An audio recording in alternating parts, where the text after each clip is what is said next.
Welcome to the deep dive. Today, we're tackling something most of us, well, we spend a lot of time trying to dodge it, really. But the research suggests it's maybe the only way to get to, real connection and strength. So if you've wondered how to unlock that more authentic way of living, this is definitely for you. Our main source today is Brené Brown's hugely influential book, Daring Greatly. You've probably heard of it. It's subtitled How the Courage to be Vulnerable Transforms the Way We Live, Love, Parent, and Lead.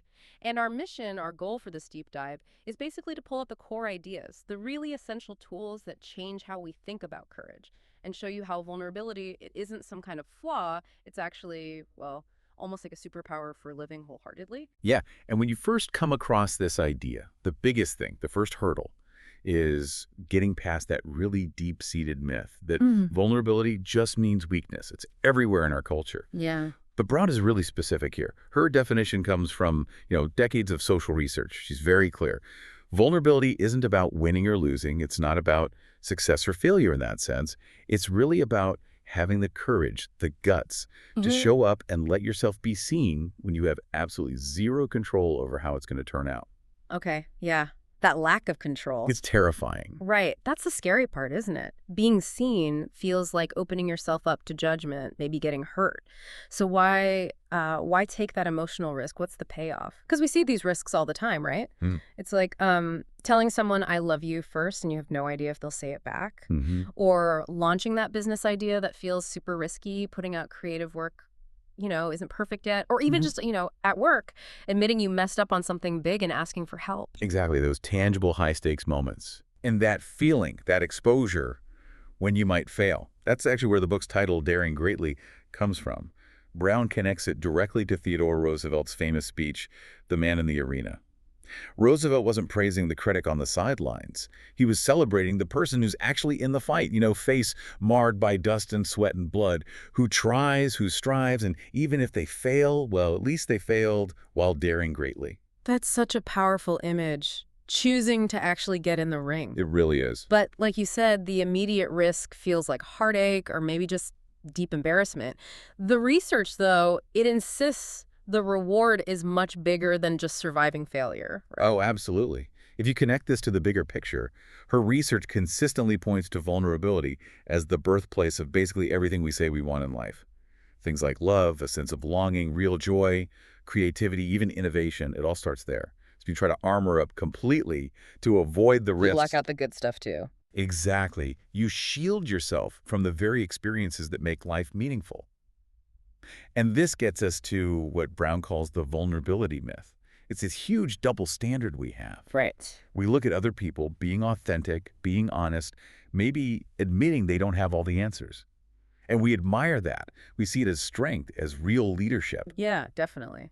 But then when we feel that same impulse inside ourselves, the urge to be honest about struggling or to ask for help, we instantly judge it. We think, oh, no, that's weak or that's embarrassing or I can't show that at work. It raises that question, doesn't it? Why demand it from others but deny it in ourselves? Precisely. And that fear, that internal judge, plus worrying about what others think, that keeps the armor firmly in place. And the source says the biggest weapon keeping us out of the arena is shame. Yes. And distinguishing shame from guilt is, well, it's probably one of the most crucial takeaways for you, the listener. We mix them up all the time, but they affect us so differently. Yeah. Shame is that intensely painful feeling that I am bad. It's internalized. It's about your core self-worth. I am flawed. Exactly. I am unworthy. And when you believe I am bad, it's paralyzing. Shame makes you want to hide, pretend, disconnect. Guilt, on the other hand, is focused on behavior. Yeah, okay. Guilt says, I did something bad. It's about your actions, not your fundamental worth. And because it's about actions, guilt can actually motivate you to repair things, to apologize, to change your behavior. So guilt can be productive in a way. It can be, but shame just corrodes. And the path to courage, according to Brown's work, involves understanding that shame is universal. Everyone feels it, but it only really has power when it's kept secret. So talking about it takes away its power. It defangs it. Yeah. Bringing it into the light, sharing it with someone you trust, that's how you build shame resilience. That makes a lot of sense. So if overcoming shame is the big challenge and vulnerability is the path, what's the goal? What does life look like on the other side? Brown calls it wholehearted living. And it seems to boil down to this fundamental belief, I am enough. That phrase, I am enough, really is the anchor. It's the emotional foundation of wholehearted living. And people who manage to live from that place, they aren't perfect. Far from it. In fact, they're often kind of messy because they're willing to be real, but they move through life with this sense of um, grounded self-acceptance. Okay, so what does that look like in practice? What are the traits of people who are genuinely living like that? Because you can often sort of feel it when someone operates from that place of sufficiency. Yeah, the research details some really clear qualities. First, they accept imperfection in themselves and others. They know striving for perfection is just a shield. Second, they cultivate self-compassion. So when they inevitably stumble or fail, they talk to themselves kindly, like they would a friend, instead of beating themselves up. That's a big one. Huge. They also actively embrace gratitude and joy, even when things are tough. They find moments of light. And, really crucially, they set clear boundaries and they trust themselves. Boundaries are part of vulnerability. That seems counterintuitive. It does, but think about it. Knowing your limits and clearly communicating them requires you to be honest about your needs and capacity. That takes courage. It's saying, this is okay, this is not okay, which is a very vulnerable act, paradoxically. Interesting. But getting to that I am enough place feels incredibly hard because, as Brown points out, our culture doesn't exactly cheerlead for it. We live in what she calls a scarcity culture. Right, that constant feeling of never enough. It's relentless, isn't it? Never thin enough, never successful enough, never safe enough, never perfect enough. It feels like every time you reach a goalpost, it just moves further away. Exactly. We're constantly comparing our messy, real insides to everyone else's curated, polished outsides, especially online. Yeah. And we're always sort of hustling for validation, for approval. It's exhausting. It's basically an unwinnable race. So what's the antidote? How do we fight that scarcity pressure? Well, the countermeasure Brown offers, based on the research, sounds simple, but it's actually profoundly difficult to practice consistently. It's cultivating gratitude and sufficiency. Gratitude again. Yes, when we intentionally focus on what we do have, what is enough, we are literally rewiring our brains away from constantly scanning for lack and comparison. It involves consciously using that mantra. Right now, in this moment, I have enough. I am enough. Saying it even when you don't fully feel it yet. Especially then. It's a practice, not a destination you just arrive at. Okay, so this shift from scarcity to sufficiency, it sounds great personally, but let's talk practical application. Particularly at work, why should a leader, someone who needs to project confidence and, authority, why should they care about being vulnerable? It seems like the opposite of traditional leadership advice. It really does flip traditional leadership on its head. Brown talks about armored leadership, the kind based on knowing everything, being perfect, having all the control, and avoiding shame at all costs. That sounds familiar. Right. But in today's complex world, especially in organizations trying to innovate, she argues vulnerability is actually the critical ingredient for building genuine trust. And trust is the absolute foundation for things like creativity, risk-taking, and real collaboration. Okay, but hang on. If a manager stands up in a meeting and says, you know what, I really messed up that project launch, or I'm not sure what the right path forward is here, doesn't it make the team lose confidence? Doesn't it open the door to criticism or make them look weak to competitors? It does involve exposure. Absolutely, there's risk. But that very exposure is what builds authentic authority, not the manufactured kind. According to this research, the truly great leaders, they admit mistakes openly. They actively ask for feedback, even the tough kind they might not want to hear. And this is key. They recognize and reward effort and learning, not just successful outcomes. So it's about the process, not just the win. Exactly. Think about the culture it creates. If a manager hides a failed project and maybe subtly blames someone else, what does the team learn? Hide your mistakes. Don't take risks. Right. But if that same manager says, okay, this didn't work out as planned, I take responsibility for my part in that. Now, what can we learn from this together to do better next time? That fosters psychological safety. Ah, psychological safety. That's a big buzzword now. It is, and for good reason. Yeah. That leader risks their own ego to build team trust, and that trust is what fuels sustainable innovation and problem solving.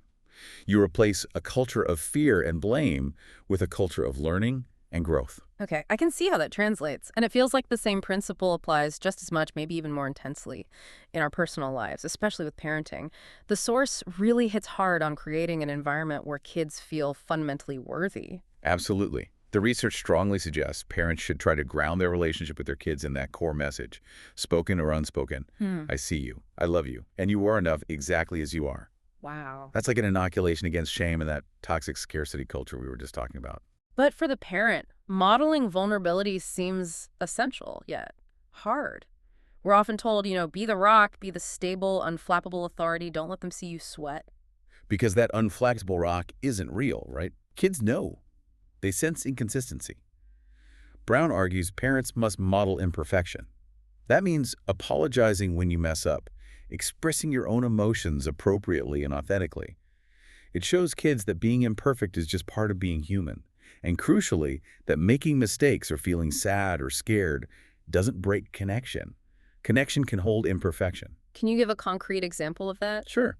Think about a parent who maybe loses their temper and yells unnecessarily at their child. Later, they go back and say, "Hey, I'm really sorry I yelled earlier. I was feeling frustrated, but it wasn't okay to take it out on you." That takes humility. It really does. It's a vulnerable act, Mm. admitting fault, especially to your child. But in doing that, the parent is modeling responsibility, how to repair relationships, and empathy. They're teaching the child exactly how to navigate their own mistakes later on. And this connects back to boundaries too, right? Yes. Being a vulnerable parent isn't about being permissive or having no rules. It also means setting clear boundaries, saying no when necessary, sticking to consequences. That shows the child the parent trusts their own needs and judgment, which is another form of vulnerable authenticity. Okay, this is quite a framework we've unpacked. We've gone from defining vulnerability, tackling shame, understanding scarcity, aiming for wholeheartedness, and seeing how it plays out in leadership and parenting. So, boiling it all down, what's the final synthesis? What's the core transformation Daring Greatly offers? When you really step back and look at the whole picture, this entire process is fundamentally about trading our armor, our protection, for genuine connection. It's a shift. You can see it clearly if you contrast the fear-based life with the wholehearted one. It means shifting from hiding flaws to accepting imperfections, moving away from that exhausting treadmill of perfectionism towards focusing on progress and learning. Letting go of control. Exactly. Relinquishing the illusion of control and starting to build real trust in ourselves and others. And maybe, most importantly, trading that corrosive shame for empathy and swapping the fear of judgment for actual meaningful connection. That's a profound shift. Okay, let's make this super practical now. For someone listening thinking, okay, I get the theory, but what can I do? What are maybe the top 3 actionable steps they can start applying today from this philosophy? Right. Let's nail down the practicals. Based directly on the source material, I think 3 key practices stand out. First, practice self-compassion. This sounds kind of soft, maybe, but it's incredibly powerful.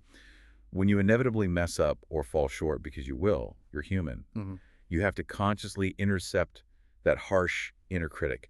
Talk to yourself gently, the way you'd talk to a good friend who's struggling. To beating yourself up. Exactly. Use phrases like, "Okay, that was tough, but I'm human and I'm learning," instead of that aggressive, shame-fueled self-attack. Got it. What's number 2? Number 2, set healthy boundaries.